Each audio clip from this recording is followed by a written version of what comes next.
All right. Howdy, Emily. Hey. Welcome to the TJR podcast. It's about time. Yeah, finally. So we're gonna kind of dive into creating the workout, but while we do that, why don't you tell me a little bit about yourself, how long you've been a trainer, what you do, who you like working with, and we'll kind of go from there. Yeah, for sure. Sweet. So my name's Emily, and I'm currently a trainer at the Good Life in Dieppe. Thomas and I started out as trainers together way back in the day. We were little baby PTs. Got my certification at the end of 2021, so we're looking at almost full 4 years. Yeah, 4 years. Yeah. Sweet. Give or take, but I've been training pretty much since like 2018 with myself, and I started with my first coach in 2019. So been working away. Favorite clients to work with? Yeah. Honestly, anybody that just wants to improve themselves, regardless of if they want to get stronger, if they want to lose weight, if they want to gain muscle, feel better, more energy, whatever. If they come with a positive mindset, then those are the people that I like to work with the most. Love it. What has been some of your major accomplishments over the past couple of years? Because you have a few. What did you just finish? I just completed my first bodybuilding show. Woohoo! Super exciting. I got a nice silver medal, which I wasn't expecting to get anything. So being able to like walk away knowing that, you know, it was worth the effort that I put in, but regardless, winning is stepping on stage, because that's a long 20 weeks to be calorie deprived. Absolutely. And doing an absolute butt ton of cardio. We'll chat a little bit more about that whole experience as well. But a few minutes ago, you did tell me about a couple things that you got critiqued on. And I'm thinking that we can kind of experiment, build the workout around it. Let's do it. So what were some of the main areas that the coaches said, hey, for next time around, this is what you're going to want to improve on? So overall, more delt shape. Delt, got it. So particularly the lateral and rear delts. More core conditioning. More glutes. So I had a great back, so we're good. Hell yeah.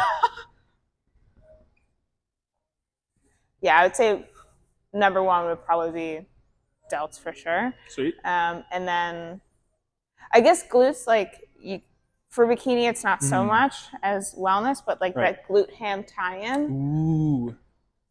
So like glutes and hammies. Yeah. Some deep RDLs for that kind of work. Oh, yeah.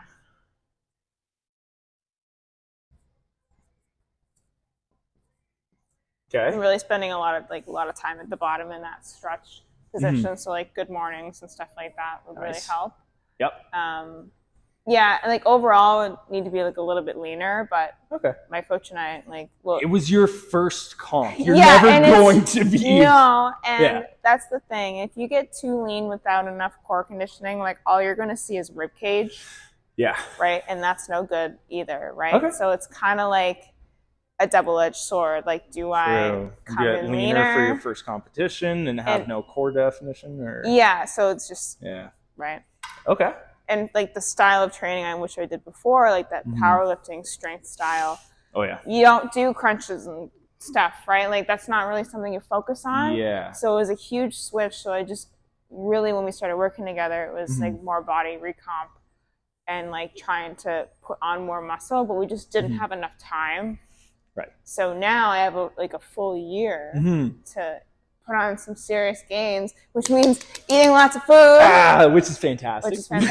So we're looking forward to that. Yeah, heck yeah. You haven't done anything yet today, eh? I just did cardio as well. Okay. Why don't we start off with a little bit of core work? Sure. We'll do like 1 or 2 heavy exercises for it, a little bit of extra stuff afterwards. And then I think we can get a little bit heavier for glutes, hamstrings. I'm down. I just didn't bring any straps, so. We'll finish off with delts and that kind of stuff towards the end. That sound good? Yeah, I'm done. Okay. Heck yeah. Let's do it. Yeah, that's it. Sweet. If we are to go into a quick overview of your whole bodybuilding comp, we'll dive into detail in a little bit more here. That's 15. But let's get like the Coles notes of it. What were some of the best parts, some of the worst parts? We'll start with the good stuff. Sweet. So best parts were definitely like just that sheer discipline and like learning that within yourself. I found that the first like 6 weeks, I was like, whatever, like this is not so bad, right? And then as it got harder and like cardio got increased and like managing time and schedules, just like checking off the boxes, like that felt so good. Nice. Okay. Right? Like, just every single day. Got my meals in, I got my cardio done, I got my workout done. Okay, great. Nice. Like, you know you did good so today. Good. Yeah. Nice. And then just like obviously consistency and like being proud that like, oh, I'm actually seeing the changes now. And honestly, just proud of myself for sticking through it. Because I got to see you a little bit towards like the very beginning of this whole journey, but man, from what I've been seeing online, just the sheer dedication and the grind day after day, especially leading up to competition. It never stops, and you have to make sacrifices. Right? Like, there's just no way. Here, let me help you out. Yeah. I'm like trying to reach backwards. There you go. You have to really put your relationships like on the forefront, right? Yep. Like, you are going to be tested all the time by everything. Yeah. And if you don't have a good relationship with those that are close around you, then you're just going to crumble. Like, if it wasn't for the support of like all of my clients, my friends, and like my boyfriend, like I don't think it would have been as possible. Obviously your coach as well. I personally don't recommend self-coaching for something like that. But obviously people do it and like it is possible, but it's just not something that I would recommend. Because you've had a handful of coaches in the past. Yeah, it's probably my fifth coach. Yeah. But this was a completely different experience than anything else that you've worked towards previously, right? 100%. Like, so what did you find that you were either thankful for or really, really needed from this coach compared to your prior experiences? Here, I'll hop in for a set. I think the biggest, a lot of accountability. Honestly, the hardest part is eating. Okay. Like, without a doubt, like not being able to go out and like eat with friends and like having to bring your food everywhere and like just the accountability around that. Like, I had no problem with like the cardio, especially at the beginning, and like the workouts, like that was fine. But it was the tracking everything and like just the accountability aspect. But I don't need someone to coddle me or tell me that I'm doing a really great job when I'm not. Like, I really appreciated the direct feedback. Okay. Which is what I needed. And I needed, if I was not where I needed to be, that they would just make the changes regardless. And I would just have to find a way to suck it up. Right. Even when it sucked. The thing I really appreciate about Andrew was is that we just worked really well together and we had really great communication, which is something you need, especially for something like a bodybuilding prep. You need to have good communication with your coach. You need to be honest, especially if you had a really shitty week. Right. Or like you screwed up. Right? Like, and it's because especially towards the beginning of prep, I can imagine the first time that you do this. Well, did you screw up at all throughout the meals? Anything like that? Yeah. Like, was it anything like major? No, but it was enough that I'm like, oh man. Okay. So what were those small mistakes and how was communicating with your coach during those times, even though it was frightening, how did it benefit you in the long run? What would have happened if you never communicated with him about those small mess ups or having an extra slice of pizza when you were only programmed to have two type thing, right? Yeah, it wasn't even like during like prep itself. It was like more when we first started working together. Right. Like when we were doing like a body recomp, but that's why I wanted to start earlier to get an idea of who I was working with, to see like how things would be handled. Yeah. And like, obviously for myself, because it was a new style of training. And I was like, yeah, I had like extra potatoes with my meal because I was like absolutely starving. He's like, you can't do that. Okay. He's like, when you're hungry on prep, like you can't just run to the fridge. He's like, you're just gonna have to learn to suck it up. He's like, I wish you had told me earlier rather than waiting a week. Yeah. And I was like, oh, shit. And just like, I don't like that guilty feeling of like, oh man, I messed up. Yeah. Right. So I can imagine it's a pretty tough decision at that point of there's bound to be screw ups in the future. Nobody's ever perfect. No. But from that point moving forward, when you did have those mess ups, how was that handled? How was it so beneficial for you? What made it a positive experience? I think just like realizing that, granted, I'm like no Olympia level, I'm no Chris Bumstead, but like I remember him talking about it, and that quote like kind of like reflects in my mind. And he was talking about like how do you control your cravings, like and like wanting to eat more when you're doing a show. And he's like, well, I want to win the Olympia. Is winning the Olympia more important to me than that extra 5 grams of cream of rice? Like I don't remember the exact words. Right. He's like, no, it's not. Right. Okay. He's like, how much do you value yourself and your own determination of wanting to do well versus, you know, that feeling of satisfaction. I'm going to get you to choke up on the bands a wee bit more and keep them right on your front delts. There you go. Okay. Okay, hold that there. Oh, go God, for it's going to suck more. That's okay. So I'm going to talk a little bit about the past real quick. Sure. Just with us being trainers and stuff back in the day. So whenever I got to see you train in the past, it was originally with Kaylin because I wasn't there when Kristen was around. And then you were training with Josh for a little while. Yeah. And Mike. The one thing that I've always been very, very impressed by is how hard on yourself you are, but also how determined and how much you stick with it. Because it doesn't matter whether it was powerlifting in the past or Olympic lifting. And it doesn't matter how good anybody else around you was. It was a constant focus of, I need to get better. Nothing else matters. I need to do this for me. And I'm going to continue pushing until I finally get it done. Just like it was, I think your 125-pound snatch that you were aiming for back in the day. Just other stuff like that, right? Like so and it was weeks on weeks of you just being there. And the rest of us just being dumbasses in the gym. It's like, ooh, Emily, look at this. But it didn't matter to you at the time. No. What were some experiences in the past that you think actually helped benefit you going into your first competition? I think training as long as I have. Okay. This is not a sport for the weak. And if people want to do a competition, you have to train. It's called bodybuilding for a reason. Like you have to at least have a year experience under your belt. Right. And I think like being in the gym for as long as I have been kind of set me up for better success. Okay. But also like working with a ton of coaches, like having a lot of different backgrounds, although they may not have aided directly, they kind of gave me the mindset of like perseverance. Okay. Of like, oh, I remember how hard it was to even walk in the gym. Oh, well, now you can walk in the gym and you have no problem at all.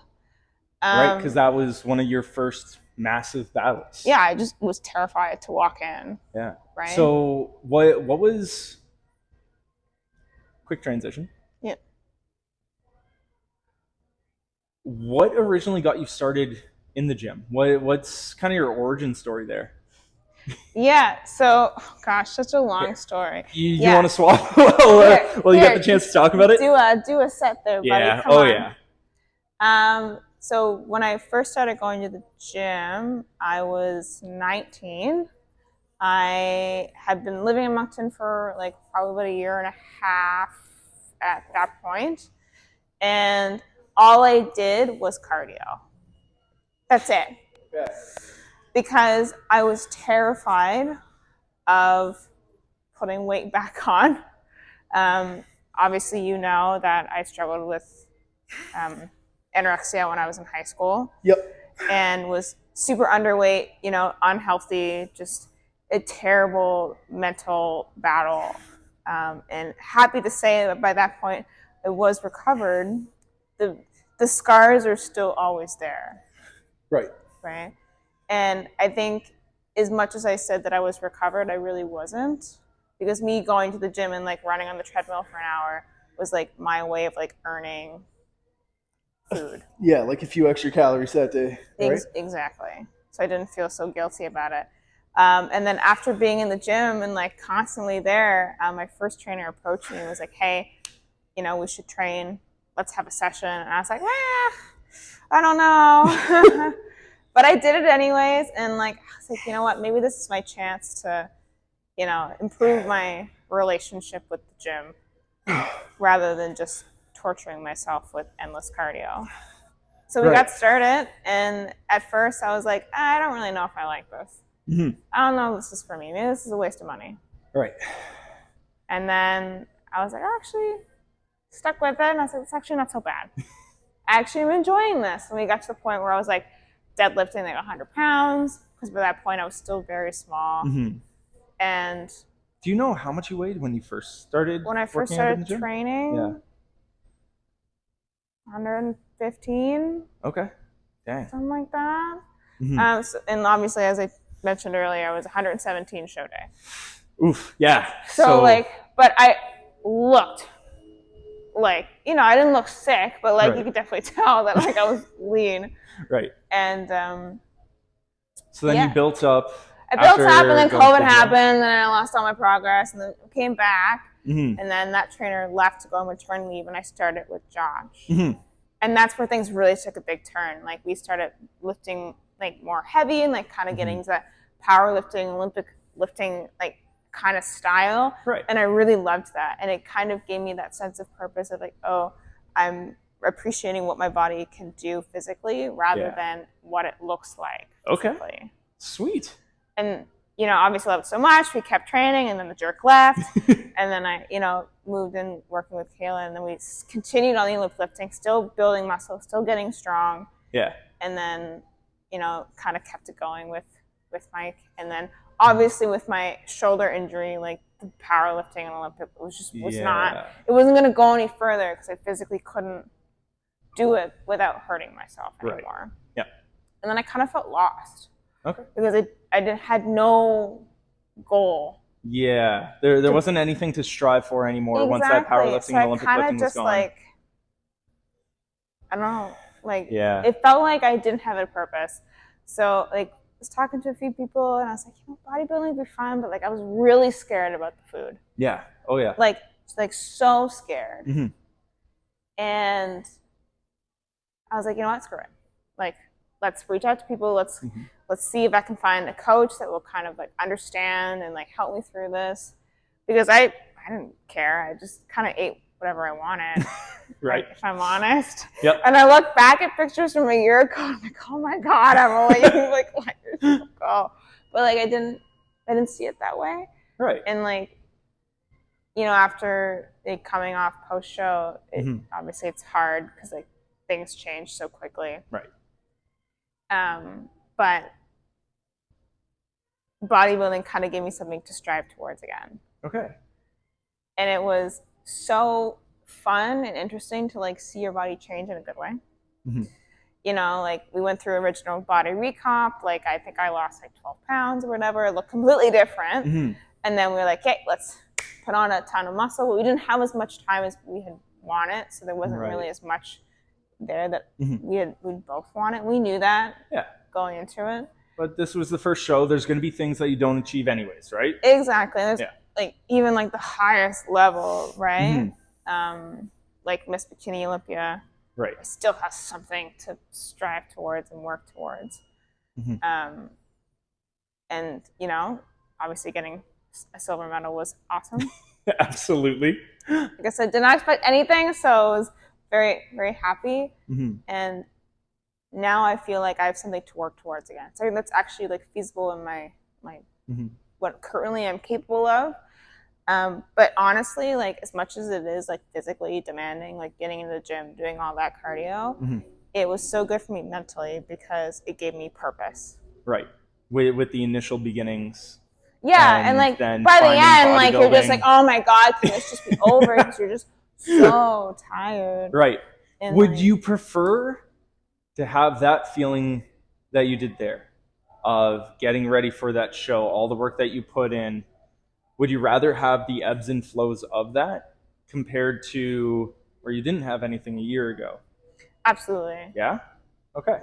What did you find were the benefits from that? Because you seem like we see people putting in so much effort and work and then talking about all the downs to it all, and then it's like, oh wow, they look to have maybe one fantastic day. You really have to love the process. Okay. And I think that's where a lot of people kind of falter for bodybuilding is they're so focused on the show and like show day. Right. But like the competition is yourself getting ready for it. Like and you have to love to work hard. Gotcha. And you have to really understand that, you know, prep isn't forever. Yeah. Right. Like there is a timeline to this, it's thankfully. Like a 20-16 week thing. Like, right. But you willingly make that choice. Right? So people are like, oh, I can't do this because of prep. And like, don't get me wrong, I said that too.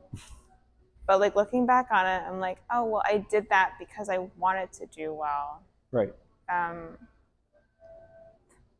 Honestly, like when it comes to like all the times where I'm like tired and like downing yourself, like you have good days and bad days, right? And I think just allowing yourself to have that bad day makes it easier to kind of look back on the good days and be like, oh my God, I actually had a really good day today. Right. Let's roll with it. And that's even just in regular life, like you're going to have that, right? So, but you have to be really on top of your planning. Okay. Gotcha. Like everything's like so meticulous, right? So if you're not prepared or planned out for a day or a certain something, then you're screwed. If anybody is to go into bodybuilding and do exactly what you did, what are the 3 skills that will help them be most successful in that kind of practice? If you are able to narrow it down, because obviously people can still succeed without anything and everything. But what's going to be most beneficial for people going into it? Learning how to track your macros properly. Okay. I'm serious. Like I didn't weigh a damn thing ever. Really? Before I started like working with Andrew. Like I didn't care. Gotcha. Right? Yep. So learning how to track your macros properly will set you up for success. And knowing exactly what you're doing now will help. Okay. Because you need a path to kind of go on. Right. But yeah, I would say that's number 1. Number 2 would be like give yourself some grace and the time it will take in order to get to where you want to be. That's number 2. Okay. Number 3, actually knowing how to train properly. Okay. And but I mean that is like proper tempo, making sure your form is really good. You know, making sure that you're not just throwing weight around, like making the time in the gym. Yeah. Because it's going to take time. Right. Time is the most like precious thing to a bodybuilder because especially like towards the end, I was doing 2 hours of cardio. Like I would get up at 5:30 and hit the gym at 6 a.m. Do an hour and a half on the stairs. Yeah. And then find some time in the middle of the day to do a workout and then more cardio later. Right. Yeah. So planning your time along with proper workouts and technique and form and stuff like that. I think they kind of go together because again, like same thing. If you're doing running for your cardio and your form's crap. Yeah. And you're just beating the ever-living crap out of your body. Beating the crap out of yourself, then like you're not going to make as much progress. I feel like there's a lot of lessons in there. Yeah. But if we're to narrow it down, then that's most of them. And get good sleep. Okay. Okay. Cool. Yeah. That's good. That's really good. See, I want to double check this real quick. Awesome. It was. All right, I'm just gonna do a little. Do one of these again real quick.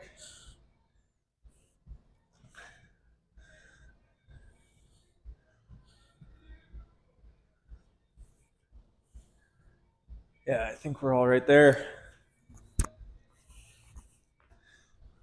As well, I'm just going to check the audio real quick, make sure that. Okay, there we go. Sweet. We are rolling.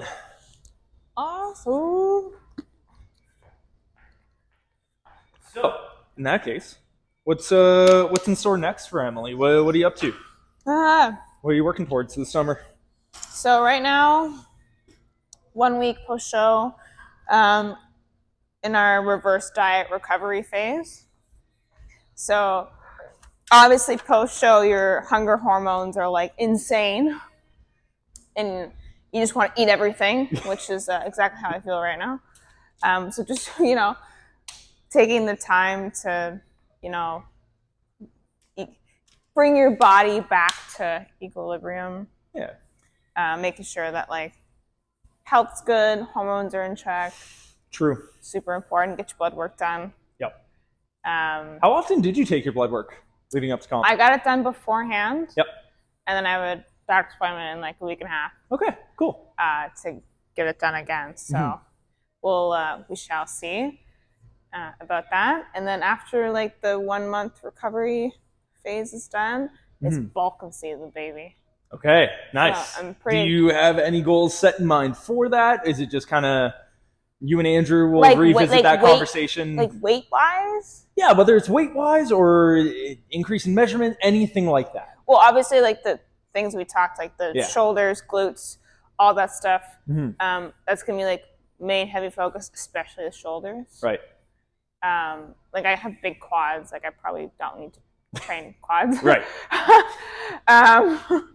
But yeah, and like I do like, weirdly, I like cardio now. I think I'm just so used to doing it that like my body, it's like Stockholm syndrome at this point.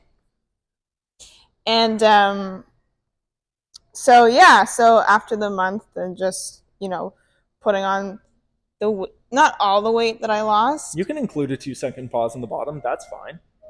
1, 2. There you go. So putting some of the weight back on, be good, making sure that again, like everything's in check, because TMI, it's very normal for female competitors to lose their period. Oh, absolutely. When they're on prep, and I did. So making sure that that comes back is a little bit of a top priority right now. Yeah. But also, again, like I don't want to eat myself into oblivion. Right. So making sure that like I stay active and I keep my routine is really important. So I'm like, still doing my cardio in the mornings, all that good stuff. But definitely not 2 hours on the stairs. Yeah. Oh yeah. Cute.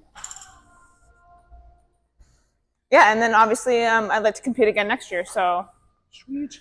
Kind of same time of year, all that. Yeah, like we haven't really talked too much about like what show or shows I'd like to do, but probably looking at doing Atlantics. Okay. And NB Naturals next year. We'll see. Sweet. They haven't announced any dates for anything, so we'll see. But yeah, go from there. Easy peasy. Oh yeah. Oh yeah. We're trying to build up to 600 for a deadlift. I'm taking like a year and a half to do it. Holy. Yeah. Easy peasy. Well, we'll see how long that takes. But one really promising aspect of all of that is that after like 4 months of not really training, I was probably in the gym about 12 times when I took off in December till I started here, end of March, I want to say, is when I started here. Maybe a handful of workouts. I was still able to come in April 16th, April 17th, sometime around there. And I was able to pull 452. crazy with the body. After like not really training hard for 4 months. And that's like right below my PR. Yeah. Like my all-time PR for deadlifts. So having sustained that for not really training and being able to come into the gym fresh and pull it, I'm saying like a year and a half for 600. As long as like I'm hitting deadlifts like twice a week. Bagels and you're good. I was talking to Dave about that this morning because he was cooking up a peanut butter bagel and I hadn't had my cereal yet. We just finished the Ollie class. I was working with another client and he's just sitting there munching away and it's like, my goodness, Dave, you should hear the stories from back in the day, buddy. The bagels. Because, you were there for like, I think all of it, actually, with the bagel obsession. Yeah. Oh, yeah. Yeah. I haven't had a chance to talk about that yet on any of the podcast films. So I'm gonna take my chance, take my opportunity. Bagels. I was a fiend for them back in the day. There was a time in which I was consuming 6,700 calories because I was burning 62 a day. The dirty bulk diet. It was 2 Costco muffins and a large coffee every single morning. By the time that it got around to 11 o'clock after training a couple of clients, we would go to Tim's, get another large double-double along with 2 bagel belts. We'd wait around until lunchtime. After my workout, I'd have 2 4-cheese jalapeno bagels with 3 slices of sliced turkey breast and a little bit of Miracle Whip. And then we would have a mass gainer shake in the afternoon and a 1900 calorie Delissio pizza with a side of ranch and a massive glass of chocolate milk. I gained 10 pounds in 4 months, which that's not a lot for the amount of food that I was consuming for that period of time. You were so ridiculous. So active. Yeah. Well, like you and I were working with clients from like 5:30 in the morning till 7, 8 o'clock at night. Yeah. It was stupid. But yeah, that's like the only way that I could find to put on weight. But I didn't feel too crappy about it. That's probably in some of the best shape that I was in my entire life. Like I put on a crazy amount of muscle mass in that time. Yeah. Any of the garbage calories that I was consuming, I was almost burning right away. So nothing had time to sit. And that was going into that dirty bulk. It was after I had already lost 10 pounds 2 months prior. Yeah. Because of the Spider-Man costume from back in the day that I wanted to fit in. Yeah. So then it was over the course of that winter afterwards which that definitely Jordan does and I not fit anymore. Eh? I had to toss that thing out after last. Yeah. I kept the mask. at least, but yeah, I had to toss the suit this past October. So sad. Which is kind of crappy. Maybe we'll build another one. But yeah, I was what is this 115? How's it feeling? Fine. My hands though. Are you looking for some straps? Always. I got you. This weight's fine, but anything heavier. Yeah. Oh yeah. My poor hands can't handle it anymore.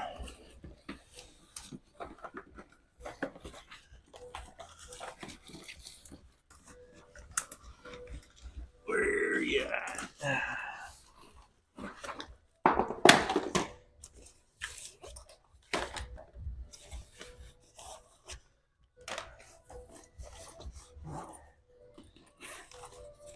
Might.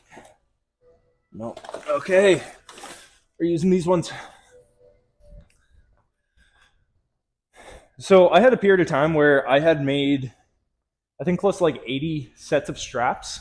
I maybe have like 10 left. These are like one of the original pairs that I dyed black way back in the day. I still have. They're just at the gym. Oh, okay. I just keep them there. Just convenient. Here. Well, yeah, and if I want to like going for another set, or you mind if I get another 1-7? Go for it. Sweet. Probably don't need these for that, but yeah, and then we can probably put it up. Yeah. Yeah. No, if I go to like East Coast or something, then. Yeah. Yo, how has East Coast been treating you? I've only gone a couple workouts in. A couple times, yeah. It's a little out of the way. I'm not gonna lie. Okay. So it's such a beautiful gym, though. Right. The equipment, my goodness. Yeah. My only gripe is like the locker rooms are kind of like, well, I don't even know if I've been in them. Yeah, they're not great. And there's like no showers and stuff. Right. Which I'm like, whatever, because I usually don't shower right away after the gym anyways. Right. But I don't know. What are we thinking for weight-wise? For RDLs, I could go honestly like 2 or 3 plates. If we're just getting some volume and spending time in like a really deep stretch for it. Yeah. Like a plate 25. So even if we did like a plate 10 for you, and then we just toss on like an extra 2 10s for me. Sure. So it'd be like a plate and 3 10s, and then we just kind of swap from there. Yeah. Cool. As long as we got straps, we're good. Yeah. Oh yeah.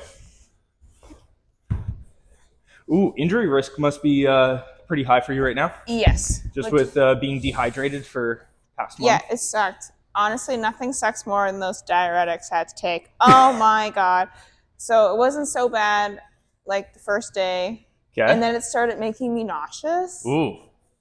Like yeah, because your body wouldn't be used to being that dehydrated, no, right? and like you like try to drink as much water. Not as much water, but like we did like a reverse taper, so like taper it down. Yep. So we had like 5 liters of water for like 5 days, and then it was like 4 liters one day, 3 liters, 2 liters by a certain time. So like the Friday before show day, it was like 2 liters by 2 p.m. and then no more water. You looking for a 10 on each side too? Sure. Okay.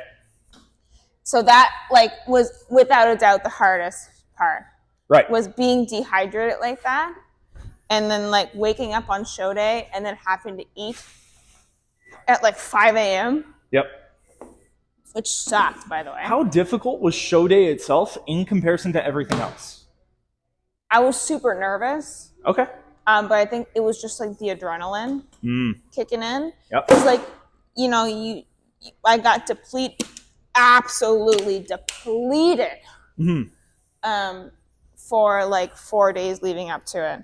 Right. So like my calories were at like 1,000, which, I'm really thankful. Like I've heard girls get down to like 600? No, like 800, 900, which is like, I don't even know how they survive. But I was a lot heavier than the other bikini girls because I had more muscle. An absolutely insane back. It's insane. Yeah.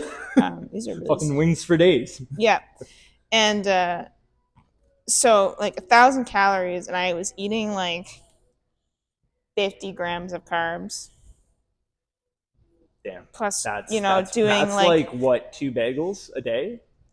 That's horrendous. No, man, way less than that. You kidding me? A bagel itself has like 50 grams of carbs. Does it? Oh, yes. Man, clearly I don't know this stuff all that well. I've counted calories a few times when I've gone on like 8-week cuts, but yeah, that was about it. Rough. And I'm gonna be super nitpicky. Stay at the top. Push your knees out into my hands. A little bit of tension. Hold that all the way through. It's been a while since I've done RDLs. Yeah. Well, you've been doing like a lot of primary controlled work for specific muscles that you're looking to build as well, right? Yeah.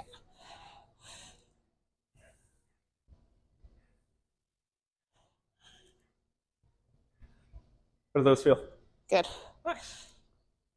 Looking pretty easy for you. Yeah, not bad. Yeah. Ooh, I could. To make it easier on ourselves, but harder on me. Okay. We're gonna do this for a second. Nice. Not even necessarily a deficit, just B stance. Yo, love a good B stance. I normally do them with dumbbells. Yeah, they can be done this way though. It just sucks. Oh yeah. Up against the wall sucks even more. Oh yeah.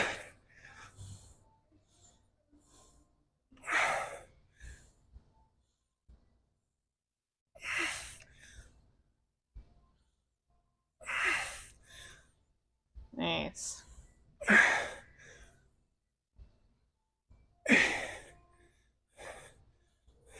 straight into it. Mama ain't raised no bitch.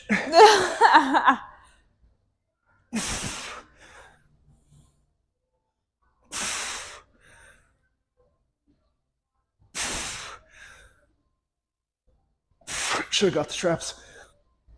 You're fine. Just believe. There you go. Oh my god. Yeah, straps make a difference.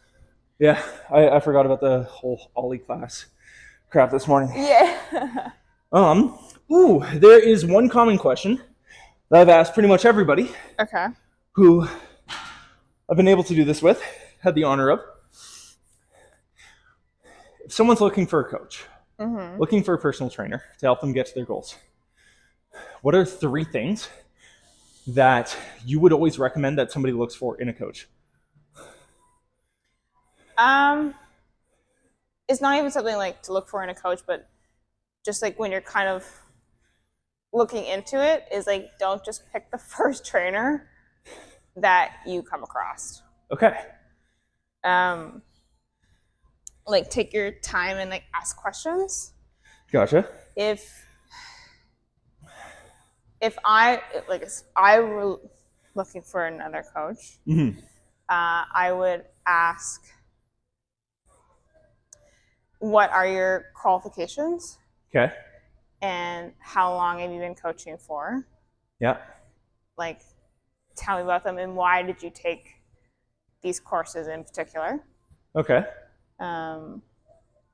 Your ideal client. Like, Okay. the people that you like to train, and then the majority of your clients, what do they do? Okay. I feel like they should somewhat match. Yep. And why are you a coach? Okay. That whole bringing it back to the reason why. Bringing it back, there is a difference between coaching because you like to train. Yeah. And coaching because you genuinely want to bring out the best in others. Right. If someone who is a coach, yeah, tells you, "Oh, I'm a coach because I love to work out," find a different coach. Yeah. Honestly, some of the greatest coaches that I've ever found are the ones who do it because they have a sense of urgency that they need to, not necessarily because they love doing it. I think you can learn to love doing this stuff. I don't think it comes naturally for everybody. I think it can be difficult. Yeah. Because you're dealing with people, right? And we all know how people are. Yeah. Right? They can be emotional and hard to work with, and sometimes they suck at communicating. And I think if someone genuinely loves to help others and wants to bring out the best in them, right, then they will make those sacrifices regardless. Absolutely. Right? That's good. So I think the last one's really important. I'm gonna give you something to focus on here. Posterior pelvic tilt. I want you going full anterior pelvic tilt to get a little bit more stretch of the glutes, kind of like you're setting up for a clean or a snatch pull, and then go into your RDLs. You should get a little bit more of a stretch out of it. There was ever so slight rounding happening in your lower back. I'd prefer to see you start in lumbar extension and then hold that as you go through it, especially if you're looking for that glute ham tie-in. A little bit tougher? Yeah.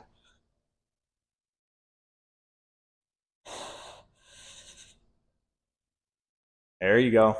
Yeah, bottom position's starting to look a little shaky in comparison to the last set. That's good, though. That's really, really good.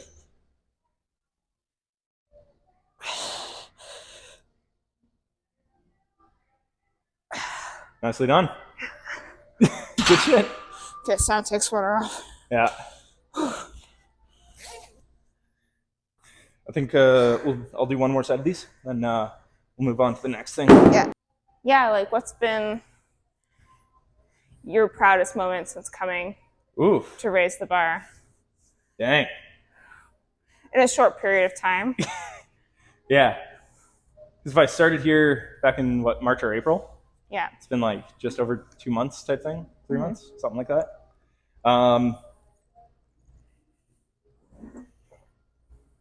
the fact that like I'm not living on the streets, I'm not making money doing this. That was always like our biggest fear, going out as independent trainers and like making this happen for ourselves.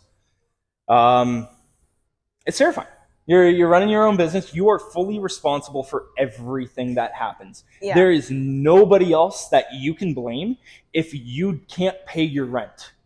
That is on your shoulders. You know what? I think that goes to say just for coaching in general, right? Right. Because like you are literally selling yourself. Yeah. Right. And again, that's why the passion and like generally want to help others, like people feel that. Yep. Right. And then they catch on pretty quickly if they start to work with somebody that doesn't care. Right. Right. And then that puts them off training with coaches altogether. Definitely. And it doesn't take much. It really doesn't. No. I think also like going into like an environment like this and like not knowing anybody. Yeah. Or like really like, oh man, like you like all those self-doubts and everything. But when you listen to yourself talk about the what ifs, what's going to happen if I fail, your clients are thinking the same thing about themselves. Right. Right? So like you really have to put on that mask, right? Of having your shit together. That's actually been a really interesting part. Yeah. That's changed a little bit for me. Because I used to be, at least with a good amount of my clients, business-wise, I wouldn't let them know if things were getting bad. Personally, sure, that's a different story, whatever else. I think it's better to be honest. 1000%. If I'm honest, like I have noticed such a difference since, you know, taking a step back from FM and going back into a PT role. Yeah. That I'm way less business focused with people. Yep. I'm just so much more personable. Yep. And I find that's the reason why so many people just want to stay. Yeah. Because they're staying for the great training and great results, but they're also staying for me. And that is something that can be tough to accept as a trainer sometimes. Yeah. Is that you yourself as a person have value, and your education and everything that you've done to invest into yourself, including all of your life experiences, they add up. And those things allow you to connect with people differently than how somebody else might. Still your straps again. Right. So. My poor hands. Yeah. Coming here. Things were tough at the beginning.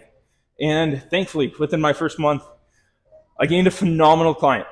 Yeah. We've been working on Olympic lifting. He was dealing with a bad knee for like past 2 years. And never thought I'd see the day Tom was teaching someone how to ollie lift. Listen, I was very open with that at the very beginning, just because my client did have a lot of experience with Olympic lifting. Yeah. And that's something that he wanted to get back into and then maybe eventually get back into CrossFit. But he's become an avid runner over the past couple of years because of the knee issues where he couldn't catch his clean in the bottom of the movement because his knee was always giving out, right? Yeah. Within 3 months, we ended up fixing that. We actually just had him clean 100 kilos yesterday for like the first time in quite a while, which is huge. He wants to get back to a 130 clean and jerk and a 110 snatch, which honestly, I don't see that being super far away. Like we're probably within the next 6 months, I can see him being there as long as nothing gives out. But even Dave and I were chatting about this earlier before you got here, of how he takes apart and diagnoses computers and software and websites and stuff that way and code to make sure that it's all running properly. Whereas you and I just do that with the human body. So if something doesn't feel 100%, okay, well, let's start dissecting things, figure out what the issue is. And I mean, barbell rehab, of course. Yeah. Represent. Dosage. You're not going to just knock somebody up with like 500 milligrams of opioids when they're in pain, right? You're going to, we'll probably re-wrap this. Okay. Yeah. But you're going to find the appropriate dosage to give them some relief as they continue to work on getting better. And you're not just going to fix it through medication, but it's going to be through diverse avenues. You have to find something that works for them. Yeah. You have to meet the client where they're at. Oh, absolutely. And when it comes to injury, it's so complex that one day things may be great, the other day, some days things be great, some days things be shit. But I think it's also having that level of empathy. Oh, yeah. Right? Especially as someone who's like had a lot of injuries. Yeah. Well, not a lot, but like, you know, like stuff that would get in the way. Yeah. Then like just knowing that like I understand how they felt because I've been there. Right. So this is kind of like the little private space that we have back here, which is pretty neat. And we can like hit shoulders in here. Exactly. Yeah, we absolutely could. I feel like this is high enough for it. Probably. We're doing like full glute ham raise. Oh, I don't. Oh, I think so. I think we kind of have to. That's like mandatory at a certain point, right? I haven't done a full. We can probably shift this closer to you. A little short there. Try that out. See how that goes. And you can at least kind of pin your knees against the pad there. Is there anything that you wish that you had started training for, I guess, more in advance before going into the bodybuilding? I mean, there's always going to be things that we wish that we do differently, but... Yeah. Like physically or mentally? I guess both. I guess we can toss them into the same category. Sure. Physically, I wish that I did start earlier. Okay. Yep. And have more muscle mass to begin with. Mm-hmm. And honestly, I wish I ate better before, but hey, what can you do? True. Mentally, I don't think anything can prepare you mentally for like a game like this. Right. But just like making sure again, like your relationships are in order. Yeah. That you have like a proper support system. That was a big thing that you were chatting about. Yeah, you have to. And I wish that like again, my boyfriend was super supportive, but I think I wish that I had done a better job preparing him. Gotcha. For it. Right. Just the absolute animal that you turn into. Just. Well, it was just I like had a really short temper. Right. Oh. Yeah. Which. It makes sense. Yeah, it wasn't his fault. Yeah. But I found myself like distancing myself from people. Yep. Because I didn't want to aggravate them. Right. And like even the people that I would like normally love spending time with would get on my nerves. Like just looking. Well, you stopped playing D&D for what, like the last 3 weeks of prep? Yeah, I was so tired, right? And like making sure you have like a good sleep schedule in order, set beforehand. And then like, again, making sure that you have a good routine because that routine is what's going to get you going. Like keep you sane. Right. Mentally. And I remember it was like literally the first week of prep and it was my Adam's birthday. Yep. And he's like, all right, we're going to Fredericton to go to the market and like go out for lunch. And I'm like panicking because I was like, oh my God, I have to sit there in the restaurant with my meal prep and you guys are eating burgers and fries around me. Like, yep. Oh, those are horrendous. That's been a minute since I've worked on. Yeah, they suck, eh? Oh my God. Burning. Yep. Oh. I think I'm still feeling glutes from Oh yeah, I gotta shift that closer again for you. Here. My foot's stuck. Short people struggles. Yeah. You know. I think. There we go. That should be better. Let me know if it's too close. I can just like shove my knees in. There you go. There you go. So, how long do you think this season of bodybuilding is going to last for you? I don't know. Like, honestly, I really enjoy it. Okay.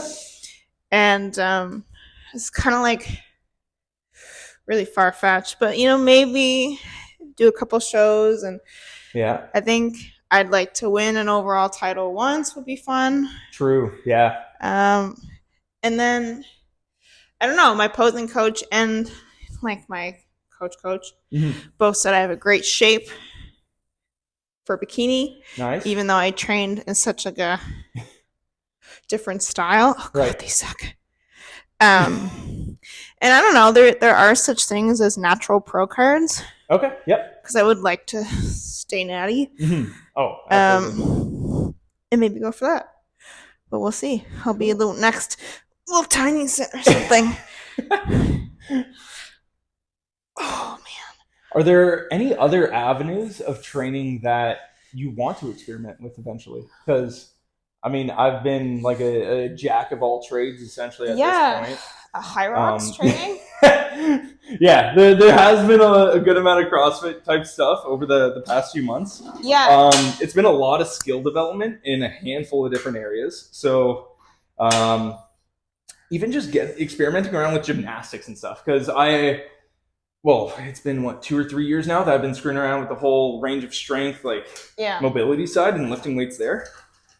Which has honestly really paid off, especially getting into Olympic lifting. I still struggled to get into positions, but it's because my body was never experienced with them. So sitting in an ass to grass squat with that barbell snatched up overhead, it wasn't happening for the first month or two, right?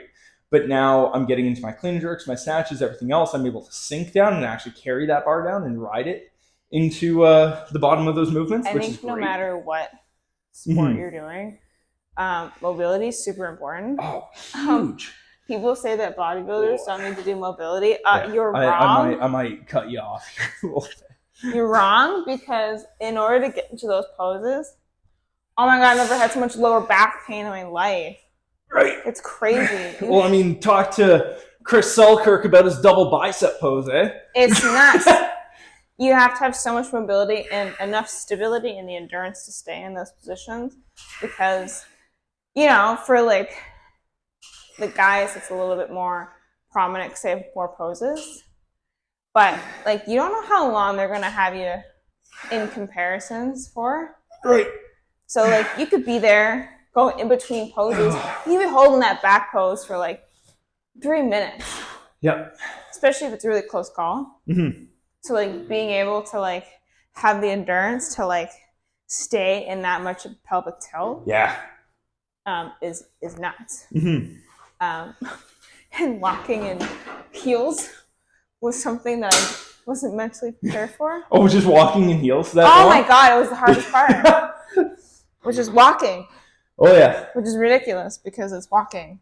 But it's walking in a certain way, and it looks stupid on the side, but looks great when you're looking at it from like straight on. Yeah. Nice. Maybe one day you can teach me how to do that. We'll find a pair of heels. Size 14 heels. Yeah, that'll be great. I'm sure we can. Drag queens can find these. Yo, true. Very true. Market's definitely gotten a lot bigger.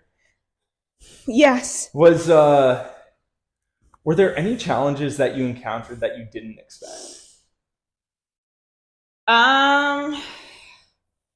The want to eat tons of sugar. Really? Okay, just like super heavy craving for like instant carbs. Because like, you're just so depleted that your cravings just go absolutely hog wild. Okay. Which is not something I've ever really experienced. Like, being so food focused. Okay. All the time. I wasn't prepared for that. Huh. Okay. Yep. The being tired constantly. Yeah, like 3 more, by the way. No more? Yeah. Okay. I'm not seeing you slow down yet, so. Just sucks. There you go. I think, and like, being okay with your strength going down. Yeah. As well. Yeah, true. Because you've worked on that for however many years, and now half the weight that you used to lift is probably one of your top sets. Pretty much. I think also like post show, like body dysmorphia kicked in pretty much right away. Yeah. Tell me a little bit more about that. If you want to stand there, camera can see a little bit better. Like obviously with like the whole eating disorder thing, like body dysmorphia is like always kind of been there. Yeah. But like no one can prepare you for how you're gonna feel about yourself post show. Because you're just so dehydrated, so depleted show day that like, you know, like obviously like you're small and like super defined. And then like immediately after you chug a bunch of water, eat some crap, and then you're up like 10 pounds. Mostly just water. Out there. Right? Like, yeah. And like seeing the lines disappear that you've worked months to get to is really hard. Even though like I know I really honestly probably don't look that much different in a week. Yeah. It still plays with you. Oh, absolutely. Well, you've been basing your life off of numbers of food, off of your weight. Yeah. Everything for however many months leading up to the competition. Post-show blues hit. Like I remember like sitting on the couch on Tuesday. Right. It was a holiday. And I was like, what now? What do I do? Okay. I don't have to do 2 hours of cardio. Yeah. I don't have to... Going from one extreme to the other of now you get to do nothing.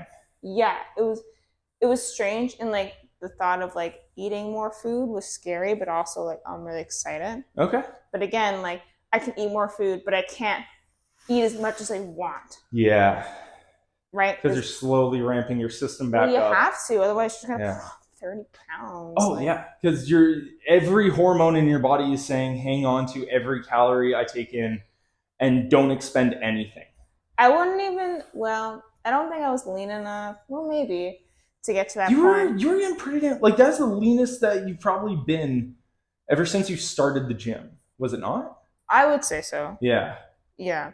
Because like obviously like visible lines like everywhere. Yeah.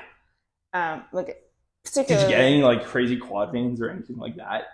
I got like massive forearm and like bicep veins. Nice. I find that like my skin is thicker on my legs. Yeah. Yeah. So it's harder to most see. Of the time. Yeah. But you going for another set? Yeah, I'll do one more. Cool. We can hit some shoulders. Hell yeah. Yeah, I think just like being open to talk about how you feel, like, and like don't fire your coach right after your show. Like, don't do that. Yep. Because like you need a proper plan in place. Like you can't just stop doing everything. Right. Right. I think that's really important to kind of get at, is that just because the show is over doesn't mean the work stops. Right. Oh, absolutely. Right. And like, you know, you hear these horror stories of people after their show and they put on like 30 pounds, which is nuts because they didn't follow any sort of plan. Like, don't book a vacation right after your show. Right. It's a horrible idea. You book it like a month after the show. Yeah, like so a month. That way you can still look lean as hell on the beach and everything else, but now you have time to get through the post-show blues. Like that month after is really important. Ooh. One big question I have for you. Yeah. And I'm curious to know if it played into the post-show blues at all. How did social media affect everything? Oh my God. Like, that's I'm really curious about that. Okay, so obviously bodybuilding is a sport that you compare yourself to other people literally in every possible way physically. Absolutely. That is the basis of the sport. Yeah. Not even like post-show, but just in general, I would find myself, oh, this person's competing in the same division as me at the same show as I am. Oh my God, look at them. And he would point out everything that's better on them than on me. And your mind just goes through that. And I'm like, oh my God, I don't know how many times I was like, I'm gonna get freaking last place. I'm gonna suck. I look like shit. Not lean enough. Not good enough. Like all those, you're not enough. Yeah. A blank was so high all the time. And the week before the show, my coach was like, don't look online. Just nothing on social media. Yeah. He's like, don't do it. He's like, don't do it. Because he knew I would spiral. Right. Oh, yeah. And I would stress. And then it's like, screw it. I'm not even going to do the show. And that came up so many times. Dang. Okay. Like I remember, like I think I was like 3 weeks out. Yeah. So tired this day. Cried. Yep. In the locker room. Yep. So I was so tired. Mm-hmm. Why did I sign up for this again? Yeah. It's like, why? I'm like, can't drop out now. Yeah. Everything's already paid for. True. Like, like just, and even like afterwards, like, yeah, I'm like, I'm happy with how I did. Mm-hmm. Was it the result I wanted? No. Mm-hmm. I would like to have won. Yeah. First place in something. Yeah. But at the same time, it's your first show. You got second place. Yeah. Holy crap. It was even like seeing all these other girls and guys. Oh, you know, great job, looks so great. Mm-hmm. And I'm just like, like it just eats away at you. Like, okay. Oh, I'm just not good enough. And it's kind of still there. It's less bad now. Did you find that, well, again, talking about both sides of social media, you got to see everybody else, but then you also had a lot of support and a lot of people cheering you on. So how did that play into it? Did you find that the support from so many people online was beneficial, or did that actually harm things over the course of the journey? I feel it was a double-edged sword. Okay. So like the support and everything was like super, like all my clients especially were like, Emily, like you're such an inspiration, like you know, you're doing so much hard work, like we're so proud of you. But at the same time it was like, oh my gosh, I have all these people coming to watch me. What if I walk away with nothing? Yeah. What happens then? What do I do now? Yeah. I just let them all down. Right. Right. So like. Okay. Yep. You know? Huh. Next time around, do you think that you'll still keep social media, post about it, everything else, or do you think that you'll try and stay away from it a little bit more? I would try and stop stalking other people's Instagrams. Okay.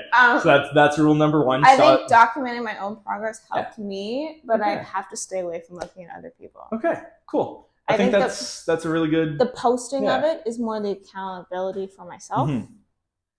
But just because like if I post it, it means I've done it. True. Yeah. Get a proper Emily shot. There we go. Cool.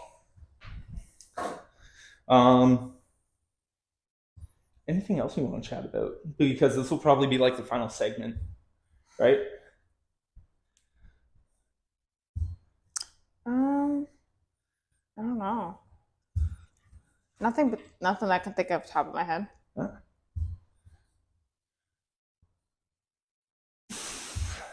Ooh, training, technique-wise, other stuff. You were saying that became incredibly important for form, technique side of things. 100%. For lifting. What were the biggest differences that you really noticed for the work that you were doing?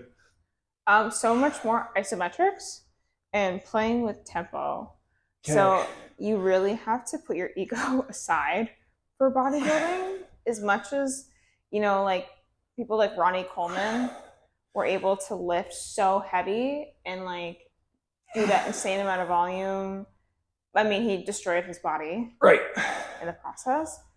But I think, you know, putting the weight down and really focusing on quality of reps will get you so much further than like just throwing weight, right? Right.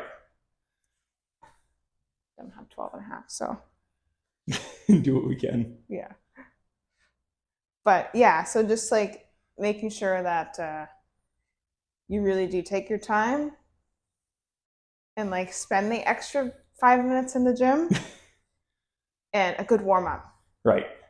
Like don't skip your stability or your mobility. Don't just kind of hop into it because again, injuries and stuff like that, especially when you're super depleted, will pop up a lot more frequently. Okay. Right? So making sure that you're, you know, taking your magnesium and going to bed on time and doing your foam rolling. What was your supplement stack like Insane. As you were going through your training? Insane. Honestly, I think I went to Supplement King like every other week. Oh, crap. So I was taking like 3,000 units of vitamin D a day.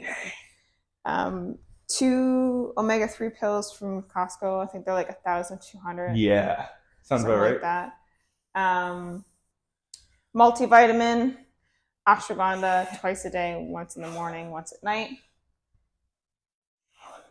What else? Iron, because and what else? It got more as we went along. Absolutely. Because you're eating a lot less, your body's going to start becoming deficient in things. And then at night, obviously ashwagandha. Magnesium started off with 1, ended up at 2 glycinate, and then towards probably I would say 7 weeks out, my sleep started to suffer. I was having a really hard time falling asleep, even though I was exhausted. Yep. So I had to start taking melatonin. Started at 5 milligrams, went up to 15. Crap. And then I started having digestive issues. Ooh. Well, yeah, if your body's that dehydrated and everything else, it's just going to start. Not even at the end. This was because my fiber was so low. Oh crap! Yeah. So I was TMI, so constipated. Yeah. So I had to start taking magnesium citrate and taking fiber powder in my oatmeal and stuff. Yeah. Because it was once a week. Wow. Yeah, that's not cool. It's not something that people really talk about, but it's something that can pop up, obviously, right? This is going to start getting really controversial really quick. Yeah. Go for it. Is bodybuilding worth it? For the amount of damage that people do to their bodies and for what people continue to strive for to be better year after year, do you think it is worth it for most people to go into? Because I have a little bit of an idea around all of this and how we can relate it to other sports, but I want to hear your perspective, having just gone through the entire process when you used to deal with a horrendous eating disorder way back in the day, and now you're putting yourself into a healthier, more managed version. But again, still at the end of the day, you're causing damage to your body where your hormonal balance goes so out of whack that your body can't perform normal functions. Yeah, it's a great question. Is it worth it? I would say it depends on who you ask. Okay. There's 2 different segments to that. If you're natural, you will never get as lean as the IFBB pros that take a ton of steroids, right? Right. You just won't. Okay? So obviously to that point, it's not as dangerous. Okay? Yep. Obviously the health impacts for women and men are both severe. Women almost always lose their periods. Not always. Yep. And men obviously deal with testosterone drops and you can loss of bone density. Right. You can lose your hair if you're in a deficit for too long. True.